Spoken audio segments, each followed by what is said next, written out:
sa anong ipagmamalaki natin, pinagtrabahuhan natin ito na lahat po ng biyaya na dumarating sa atin galing sa Kanya. Na kung hindi niya pahihintulutan na dumating, walang pera. So hindi lugi yung 4 years na walang trabaho. At the time, kasi pagka kayo po yung nasa kalalagayan ng ganung tao, kagaya ni Pray, hopeless na yun. Suicidal, kung sabihin mo iba. Suicidal. So, makikita po natin doon na kapag kagaya nung babae kanina na sinasabi ko nagpakamatay, nagsunog ng sarili at ng anak. Wala siya nakitang liwanag.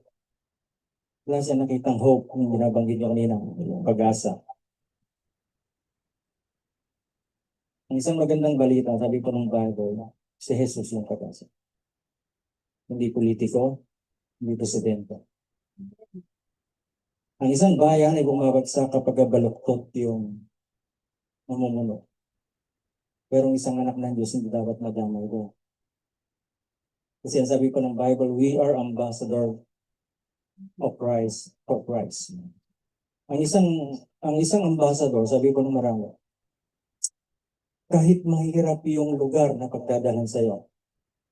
Magawa, ambassador ka ng Amerika. Dadalhin ka sa bansang India.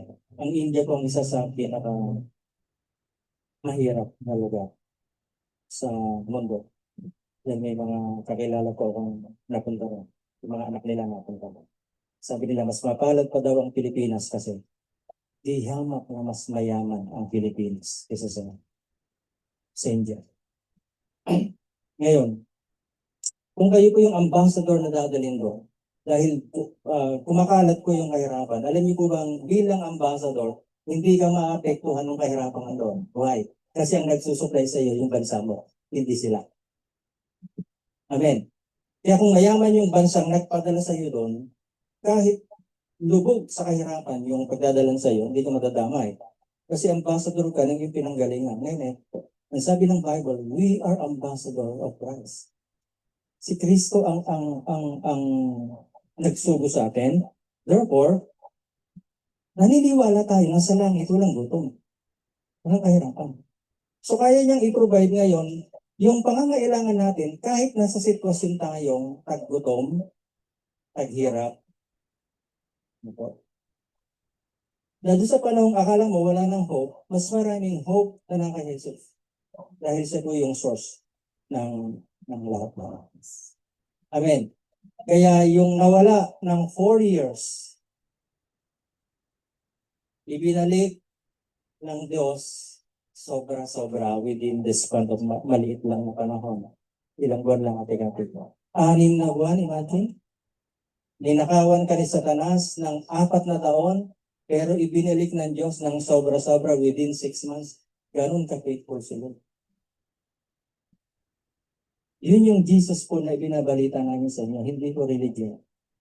Kasi ang Jesus ng religion, titiyakin ko po sa inyo, Jesus na tapat. Why? Kasi hanggang ngayon yung Jesus na pinaniniwalaan ng marami nakapako sa krus. Yung Jesus na pinaniniwalaan po natin, wala na sa libingan, wala na rin sa krus.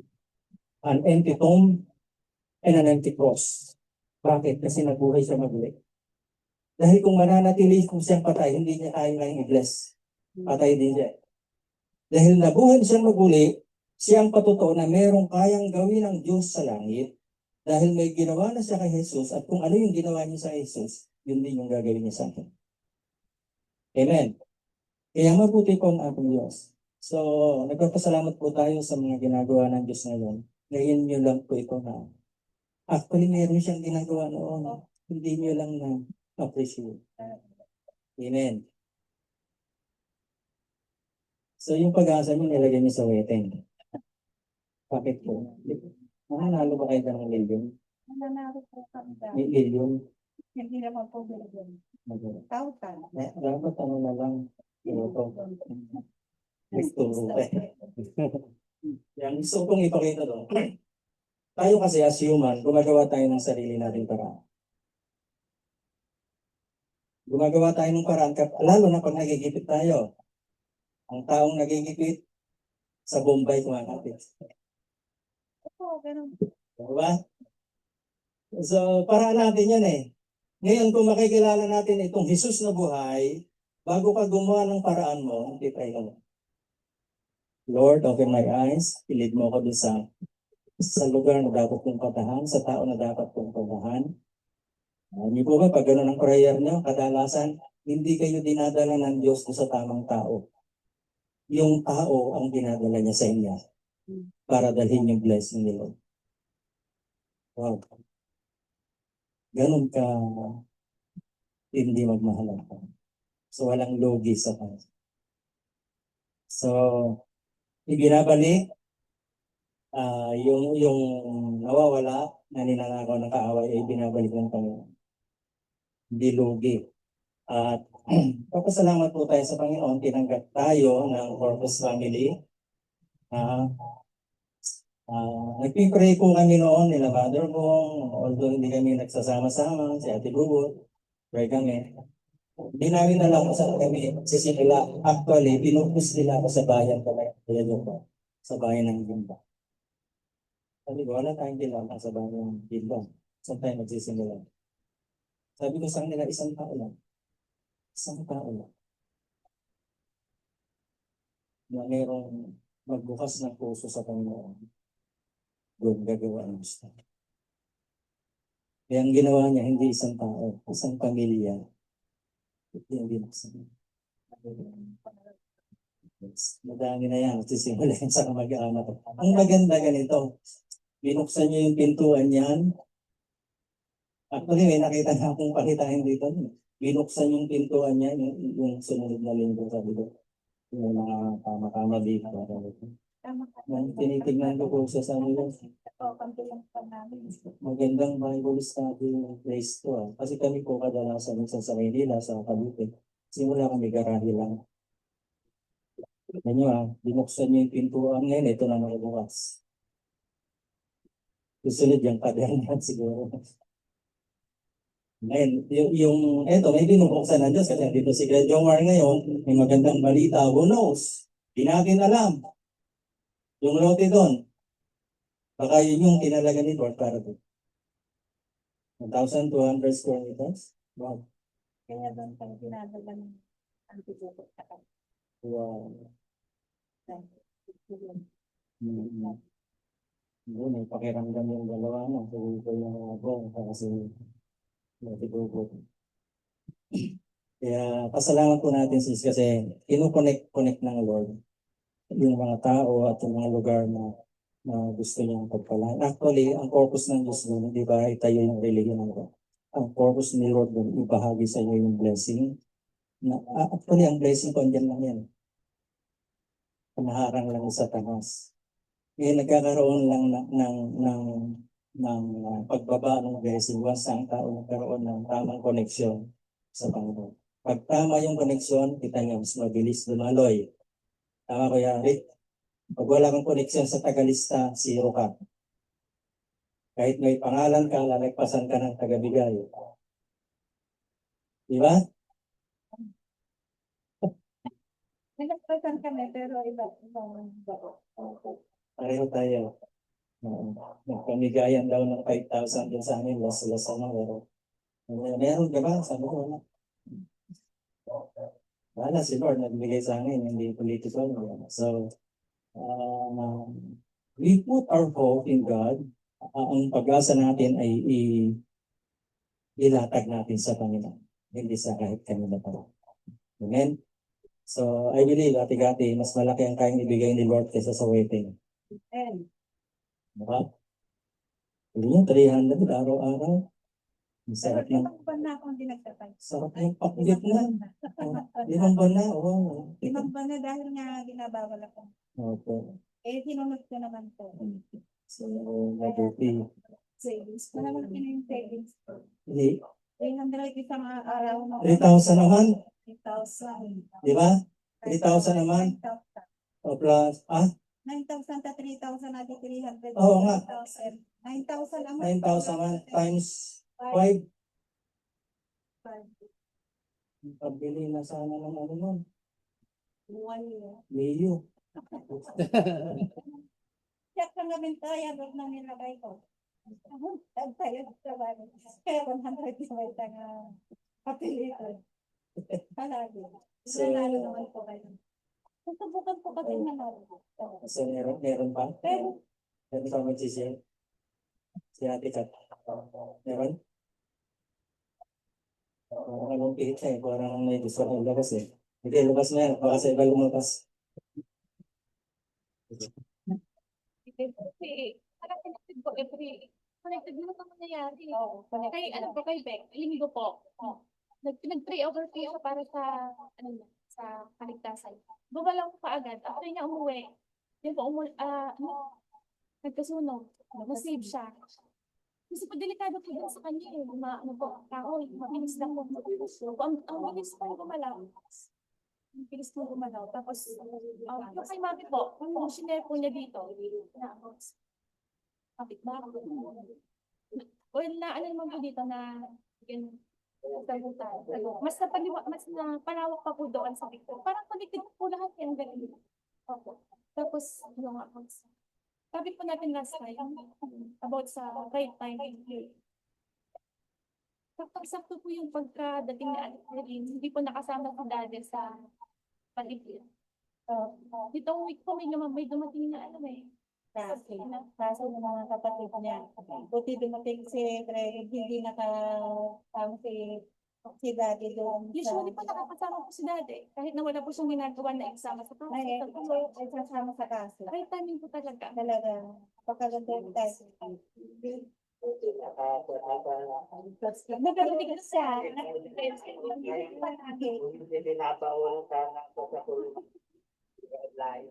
Kaya timing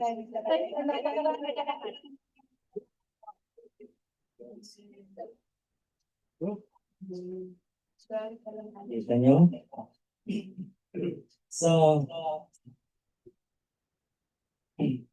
pabalikan ko si Ate Kato. Kasi yung sabi niyo sa akin noon, ayon doon sa sinabi ko na hindi kailangan ng taong relihiyon. Kasi pwede kang magkaroon ng relihiyon na wala kang relasyon. Bakit natin sinasabi yun? Kasi halimbawa, anak mo, lumagay kayo sa isang relihiyon. Tapos siya, kasi anak niya, sinama niyo doon, kahit hindi niya naintindihan yung nangyayari doon, papasok niya. Hanggang sa tumanda na siya, magkaanak na siya. Na yung paniniwala ang bunay. Pero hindi mo nararanasan ng Diyos. Naririnig mo lang. Sinasabi nila may Diyos ka. Totoo nga kung mayroong Diyos. Paano mo mararanasan ang Diyos niya sa buhay? Diba? Tayo, kilala natin lahat si Mayor. Ang tanong doon, kilala ka ba ni Mayor? Pag duman ba siya dyan, ganun ba kayo kapos? Malibang magkaroon kayo ng koneksyon, malalim na koneksyon kay Mayor, lahat ng kung ano sekreto ni Mayor sa kanilang alam. Dahil meron kayong relasyon. Sa Panginoon, once na magkaroon ka ng tinatawag na intimate relationship, doon mo palang mas mararanasan kung ano ang Diyos talaga, kung sino ang Diyos, totoo bang may Diyos, sino ba ang Diyos. Pero hanggat naririnig mo lang, nangangaral yung pastor, nangangaral yung mga aral, ganito. Hanggang doon ka na lang, hindi mo siya na-encounter ng person. Unlike today, nakikita nyo, mayroong connection, mayroong relevance sa mga nangyayari. Tapos, pinag-pray si Bunso, na kaya pala siya naipag-pray kasi may nangyayari. Binigyan na, makikita naman siya. Nakita niyo po, pinag-connect niya yung ngayon, na-appreciate natin ang Diyos pala natin, diba? Unlike before, kahit mayroon tayong reliyon, bahala na si Batman. Meron pang buhay. Amen. So, today po ay masalamat po tayo sa Panginoon sa natin ng mga katotoo. Bakit po ako nag-aas ng katotoo? Sinisir ko po kasi na yung pagpunta namin dito, may nangyayari. Kaya nakikibalita po ako sa inyo, ano yung ginawa ng Diyos? Kasi kalayo-layo naman ang pinanggagalingan namin, tapos wala naman palang nangyayari. So, nonsense. Yan, sa amin po kasi marami kaming patutuo. Sa buhay, maraming patutuo. Naranasan ko nung bata pa ako kasi 59 years old na ako ngayon. Nagsimula ako sa church, 17, 18, kalahati ng 18 ko. Naghahawak na ako ng church, so hindi ko naranasan yung buhay ng kabataan. Problema ang nakaharap ko, no? Kaya siguro naubos yung buhok ko. Kasi maaga akong... Sabi niyo po, pag nagpastor ka, ang problema lang namin dati sa bahay, kung ano ulamin namin, nung nagpastor ka na, pati problema ng membro mo, problema mo na rin. Nadagdagan. So, nakakaubos ng buhok. Kaya hindi ko lang tinatama sa Pastor Joel. Nakakalbo na ako. Yan po, siguro talagang nawawala na yung buhok ko. Ngayon, makikita po natin dito na sa karanasan ko. Yun nga, sabi ko, kwentuhan kami kanina pupunta rito. Yung tuhin pala ni Brother June ay ating albularyo. May tuhin din akong albularyo. Kinukwento ko sa kanila ng mga karanasan niya. Ako nung kasi, ang unang naniwala sa akin nanay ko, nung nag-share na ako about born again, ang unang naniwala si nanay.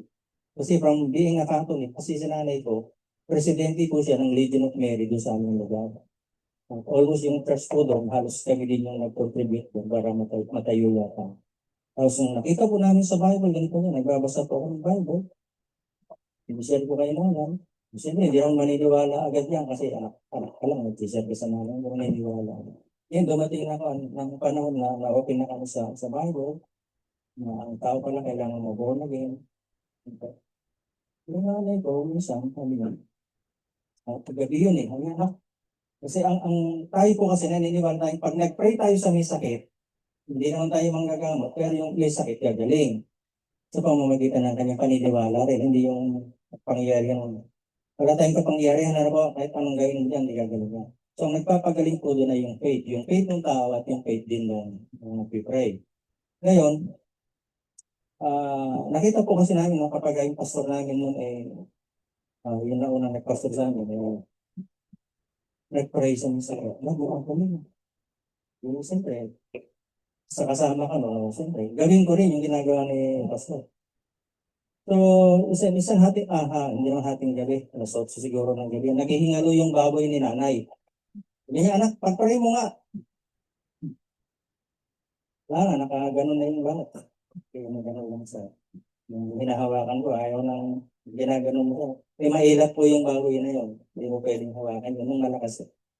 Nakahawakan, ibig sabihin mahina. Pero kami ni nanay, dalawa lang kami. Pinag-pray na yun, sa pangalan na Jesus, kagaling ka, lumakat ka, tumayo. Nung pagkatapos ko ng pray, in Jesus' name, tumalon yung baboy. Biglang lumakas. Instant po, ha? After nun, tuloy-tuloy siya hanggang sa nabenta na yung ka. Sabi ni nanay, totoo pala. Na pag naniwala ka sa Diyos, may gagawin ng Diyos. Instant. Yun po. Kasi ako nung may duda rin ako, totoo kaya may duda rin ako nun eh. Although pinalaki tayo sa reliyon, pero kasi hindi nararanasan ng Diyos, totoo kaya may Diyos. Pero ko akong ganun katanong. At ang tanong ko, kung mayroong Diyos, sino ang lumikha ko Diyos? Saan galing ang Diyos? Ganun po ba? Mahirap sagutin. Ngayon, nung nagbabasa na tayo ng Bible, sabi ko ito pala yung mga sabi. So, hindi yan itinuro ng reliyon. Ano po, nangyari po doon, sa pagpapatuloy, yun yung mga karasan ko personal na, yun yung mga para unti-unti akong maniwala. Kasi pag naniwala ka, hindi naman agad-agad eh, kasi meron pang mga hadlang. Alam niyo po bang, minsan may nangyayari kung kailan ka mainit sa Panginoon, saka may daming problema. Bakit ganon? Kung kailan ako na-born again, saka dumami problema. Ganito lang. So, mag-boyfriend. Mahal na mahal ka nung boyfriend mo. Una, ngayon nakipag-break ka. Ngayon, nasira na ulo ng boyfriend mo. Gagawain ng paraan para hindi ka mapunta sa iba. Nakakita po, parang gano'n lang. Si Satanas, yung una nating boyfriend. Nung nakilala natin si Lord, babay Satanas na. Ngayon, si Satanas, hindi yan papayag.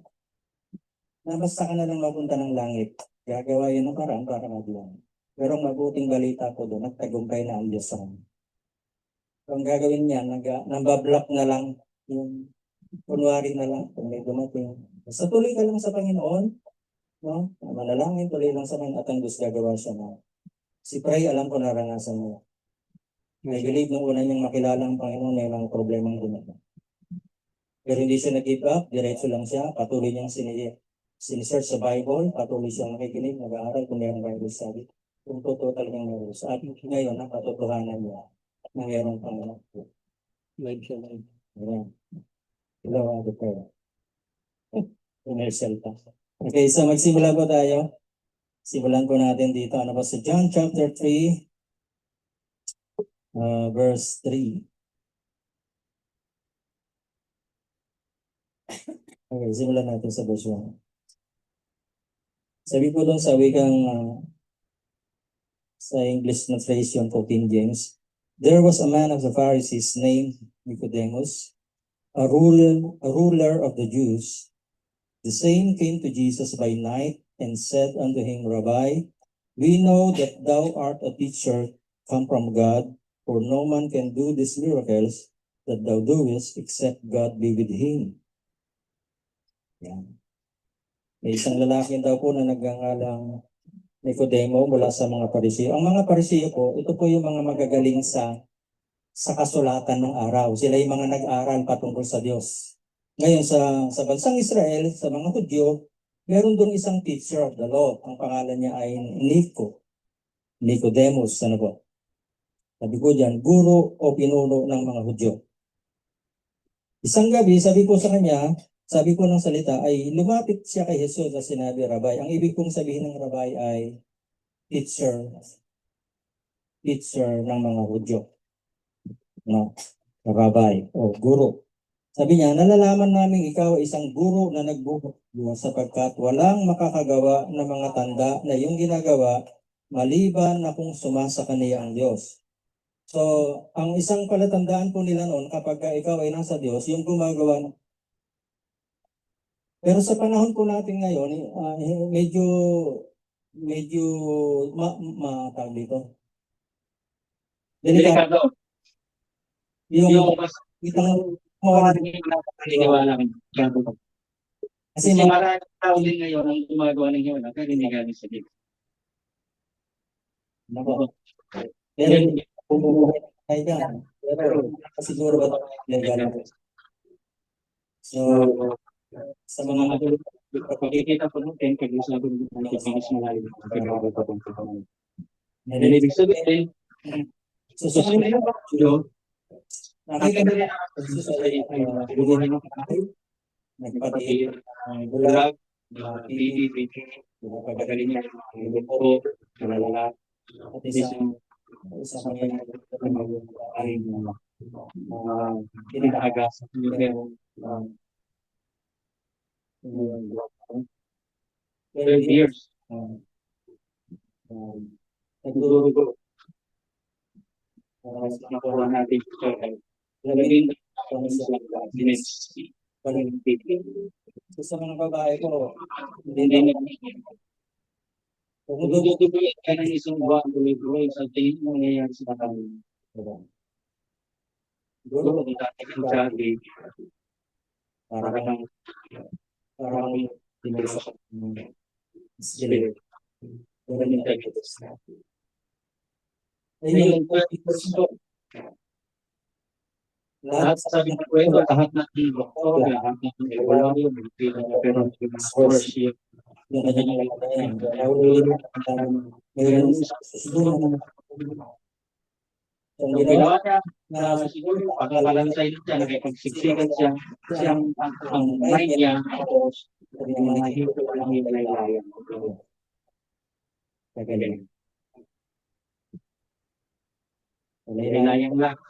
Hindi mo po sa Jesus, hindi mo kaya Jesus hindi laylayan. So, laylayan. alam mo ba kung sabi ko doon ng mga Isang sinisik siya ng karamihan. sino Sino? Kung halimbawa, triple yung bilang gagawin, sabay sa paghihingi ko sa akin. Ngayon, paano mo malalaman kung sino yung actually, alam mo kung kaya lang sila. inaano niya mag-voice out. Sabi niya, Panginoon, sa dami ng mga tao ko, alam ka namin, gusto nila yung hipo sila ng sarili. Pero isa ibalik. Actually, hindi ka kami hinipo niya. Layla, ano yung nararamdaman ng Jesus? Kasi Diyos eh. Kaya alam mo, ito ang nangyayari, nakita niya na yung alam kang nangyayari yun. Yung babae, upo. Paksan mo nung pinagalitan yung panamanta. Probably yung Diyos, pinagalitan natin. So, doon ang pinaniniwala. Kahit ganun ang problema, hanggang ako may once, ibigay ko lang sa Panginoon, hindi pwedeng hindi niya yan. Ganun siya po. Di ba? Anong pagkakot? Ilang taon ang ginagawa ng palalasot. 7 years.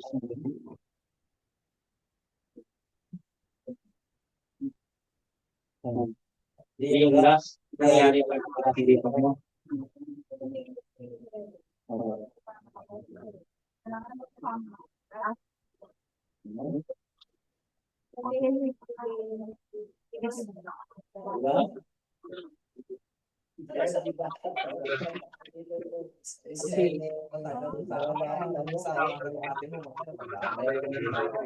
So, buti nila.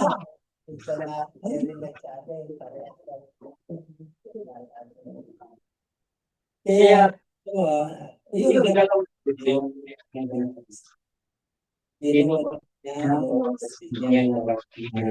para kasi safe po tayo.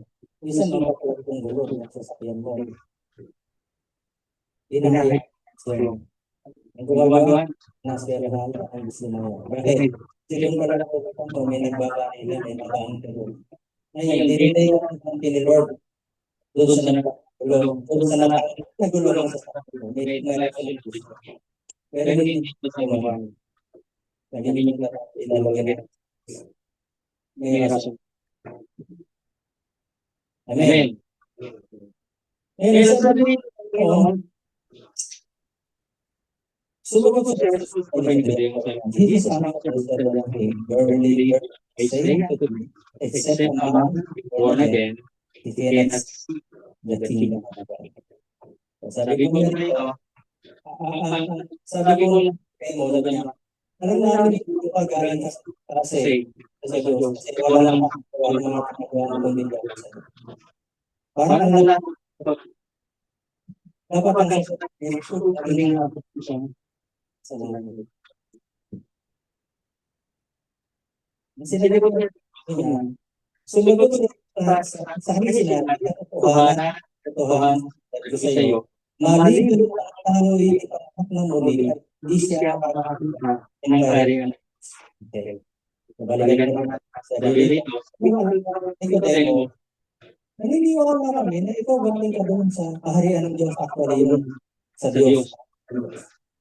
Kasi wala nakakagawa, nangyayagawa, na ginagawa, ano ibang ang Diyos sa kanya. Ang sagot na Jesus, maliban ang actually Panginoon na huli, hindi na siya, so binanggit niya pinagpagka, ibig sabihin mo, may koneksyon. Yung kingdom na hinaharap mo, yung kingdom na wala, ay makikita ko lang, kung sa ikaw ay nabawalan. So, marami ko sa atin, pag sinabi ng kingdom of God, ang una sa sumama sa atin, pag-bautis ka sa atin, sumama ka sa atin, at papasok ka sa atin. Hindi ito iba na naman ito. Hindi niya sinabi, kumanito sa atin. You must be born again. Hindi niya sinabi, born again, born again, sinunod. Hindi naman. Pag sinabi, sabi niya, Jesus said unto him, very, very assembly, truly, truly, sa ibang presyon. except or unless a man be born again, he cannot see the the kingdom kingdom of God. of So So, kung meron, ano ba yung born again na yan? religion ba yan? Kung kayo Kayo po kung religion mo. Hindi, Hindi. kasi Kailan kailangan kasi natin ito ang tawag pag-born Although, Although, pero hindi sinasabi kung umanit ka, mag-alisa ka, membro ka, sabi dito, yes, naman, ibig sabihin, unless na-experience mo, personal, born again, wala lang ang makikita, ang bagay mo. Ibig sa sabihin, kanila tindihan ng Diyos kung ano meron sa kingdom. Amen? Ngayon, bakit kailangan mo born again ng tao? Ano meron? Bakit ito nire-report? Kasi sabi ko rito, except a man be born again. Sa ibang English, unless. Pag sinabi kong unless, bago ganito, malibang dumaan ka rito sa lugar na ito, hindi ka makakarating ng high school. So, ibig sabihin, wala nang ibang daan. Tama? Maliban dito. May iba pa po bang daan? Maliban dyan. Parang nakita ko dito lang yung mga tao. Meron? Oh. Malayo. Minsan sa bukid. Kaya niyo ba? Ngayon, kung nagmamadali ka, wala ka namang umikot ka pa doon. Ito lang yung daan. Di ba? Gusto niyo po ba magtatanong kayo, pinagtatanong niyo yung bahay ni Mang Kanor. Saan ba yung bahay ni Mang Kanor na nagtitinda ng ano, pinipig? Wala nang pinipig. Ay, nakita niyo po yung tricycle na yon. Sumakay po kayo doon, tapos liliko yung sa kanan. Pagdating sa kanto, meron po kayong makikitang bahay. O doon na ba yung bahay naman? Hindi pa po. Magtanong uli kayo. Pag nagtanong po kayo doon, sasabihin niya doon, dire-diretso pa ika, ganun lang. Ngayon, kung nagmamadali naman po kayo, eto lang ay kayo bahay naman gano'n. Andun lang pala. Di ba? May ganun eh. Paiikutin pa tayo sa malayo. Pero andun lang din naman pa. Sa Maynila, madalas yan. Kaya ingat-ingat po kayo kapag ka, opo, lalo na pag nagtataksi ka. Na yun pala, magtatapat mo lang na gano'n. Ngayon, ilalayo ka niya para tumakbo yung metro. Ngayon, sabi ko rito, except a man be born. Except a man, sabi ko doon, malibang dumaan ka rito. Hindi ka makakarating doon. So, ibig sabihin, wala nang ibang daan. Amen. Eh ngayon, paano ba tayo mag-born again? At bakit tayo kinakailangan mag-born again? Saan ba ito nang galing? Ngayon, para mas maintindihan po natin, hindi ko alam kung matatapos natin ito, pero subukan po natin na tignan. Ano po. Ngayon, sabi ko sa Genesis ganito. Genesis chapter 2. Okay.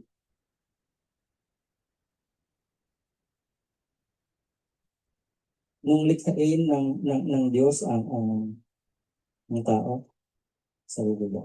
Okay. So, 1:26 muna. Genesis 1:26. Kasi hindi po natin maintindihan to kapag hindi natin nakuha kung yung punot dulo. Ano po? Ngayon, kung sa dulo naman tayo magsisimula, lalong hindi rin. So, gawin natin dun tayo sa puno. No, sa simula. Okay. So, ang Genesis chapter 1 po, ito po yung beginning ng mga beginning. In the beginning, sabi ko dun sa verse 1, Genesis chapter 1 verse 1, in the beginning, God. Nung sa pasimula pa lang, meron ng God. Ano yung ginawa ni God? God created the heaven and the earth. So, meaning to say, sa simula, walang heaven, walang earth. Nagsimula lang yan when God created the heaven and the earth. So, meaning to say, ang lahat ng bagay sa mundo ay nagsimula kay God. And then, sa mga following verses, sabi ko doon, nung likhain ng Diyos ang mundo, nagsasalita lang ang Diyos. Sabi niya, let there be light. Nagkaroon ng liwanag, and then, nung magsalita ang Diyos, nagkaroon po ba ng liwanag? At nagkaroon ng liwanag.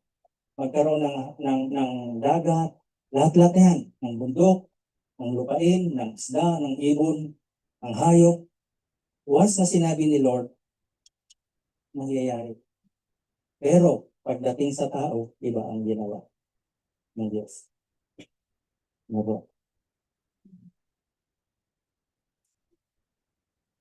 Sa ika-anim na araw, 6 days. So yung first day hanggang 5th days ay puro yung bagay dito sa mundo. Mga puno, mga pagkain, nilikha niya. Pagdating ng ika-anim na araw, ito, and God said, let us make man in our image, after our likeness, and let them have dominion over the fish of the sea, and over the fowl of the air, over so on and so forth. So sabi dito, meaning to say, nung nilikha ng Diyos ang tao, nilikha niya para mamahala sa mundo. So meaning to say, si tao ang hari dito sa mundo. Siya yung pinagkatiwalaan ng Diyos na maging magdo-domain. Yung salitang kingdom ay galing dun sa salitang domain, dominion, mamamahala. Ngayon, itong kingdom na ito ng tao, ano po, naibigay niya kay Satanas. Nung magkasala si Eva at si Adan, yung pamamahala ng mundo ngayon napunta kay Satanas. Kaya sa totoo lang, itong mundo natin ngayon, hindi na taong namamahala. Si Satanas. Kaya nangyayari yung sakuna, nangyayari yung dilubyo, nangyayari yung lindol, yung gutom, lahat nangyayari yung masasama kasi Satanas na yung nagdo-domain dito sa mundo, nagahari. Bakit? Pansinin niyo, saan nilikha ng Diyos at inilagay ng Diyos yung tao? Sa Eden, Garden of Eden, Paradise. Pag sinabing paraiso, mas maganda pa yan sa Boracay. Mas maganda pa yan sa Bali of Indonesia. Yung pinakamagandang lugar sa mundo, mas maganda pa ginawa ng Diyos doon na pinaglagyan niya sa tao. Amen. Kaya, pansinin niyo po ang purpose ng Diyos, kaya niya nilikha ang tao, bigyan ng magandang kalalagayan ng tao. Actually, wala dapat mahirap. Ayaw niya. Kasi mahal niya tayo eh. Ang nangyayari nga lang, na magkasalad si Eva at si Adan, hindi mapigilan ngayon yung consequence ng kasalanan. Ang sabi sa kanya, God created man in his own image. In the image of God, God created him, male and female. So, nilikha niya. Pagdating sa chapter 2, verse 7, paano nito? And the Lord God formed man of the dust of the ground and breathed into his nostril the breath of life, and man became a living soul. So, ginawa ng Diyos, hindi sa pamamagitan ng salita. Hindi niya sinabing, magkaroon ng tao. Hindi kagaya nung pagkakalita niya sa mundo, magkaroon ng ganito, magkaroon. Pagdating sa tao, sabi ko, siya mismo yung kumuha ng alabok. Kasi pinormahan niya eh. Mula sa alabok. Kaya tayo po, galing sa alabok. Galing sa lupa. Naniniwala po ba kayo doon? Hindi niya papansin, huwag kayong maligo sa isang linggo. Kahit hindi kayo lumalabas ng bahay, hindi niya papansin. Pag naligo kayo, pag ginanon nyo, ano ate? May libad. Saan galing yung libad? Patunay yun na galing ka sa lupa. At isang araw, babalik ka sa lupa. Alam mo, ground.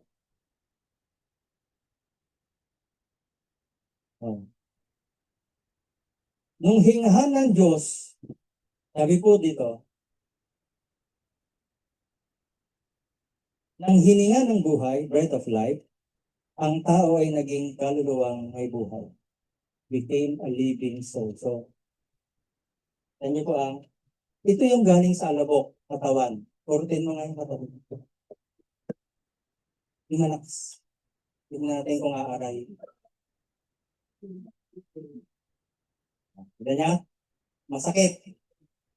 Bakit? Meron pa kasing kaluluwa yan. Pag umalis yung kaluluwa at yung espiritu, magkasama yon. Kahit tagain mo yan, aaray ko yan. Hindi na. Dedo na. Ngayon, sabi rito, itong katawang ito na galing sa lupa, nung hingahan niya ng breath of life, ang tawag po doon ay spirit, pneuma. Paghinga ng Diyos sa breath of life, naging living soul siya, naging kaluluwa, may buhay. So itong katawan na patay ay nabuhay nung hingahan ng espiritu ng buhay. Espiritu ng buhay. Ngayon, may utos sa